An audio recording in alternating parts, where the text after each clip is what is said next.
জেলায় বিভিন্ন সমস্যার সমাধানের দাবিতে মানববন্ধন হয়েছে।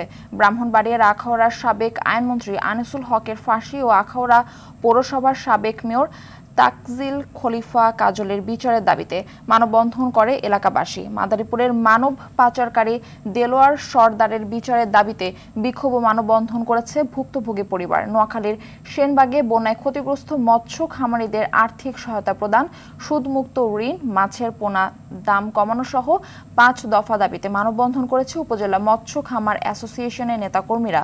কুড়িগ্রামের নারায়ণপুর ইউনিয়নের ভূমি, কৃষি ও স্বাস্থ্যসেবা নিশ্চিতের দাবিতে মানববন্ধন ও বিক্ষোভ করেছে ছাত্র জনতা। ময়মনসিংহে বাংলাদেশ কৃষি বিশ্ববিদ্যালয়ের নারী শিক্ষার্থীকে মত প্রকাশে বাধা ও লাঞ্ছিত করার প্রতিবাদ এবং বিশ্ববিদ্যালয়ে মত প্রকাশ ও গণতান্ত্রিক পরিবেশ নিশ্চিতকরণের দাবিতে সংবাদ সম্মেলন করেন সমাজতান্ত্রিক ছাত্র ফ্রন্টের নেতাকর্মীরা। নারায়ণগঞ্জে মাদক ব্যবসায়ী, সন্ত্রাস, চাঁদাবাজ ও কিশোর গ্যাংয়ের অত্যাচারের বিরুদ্ধে বিক্ষোভ সমাবেশ ও র্যালি করেছেন এলাকাবাসী।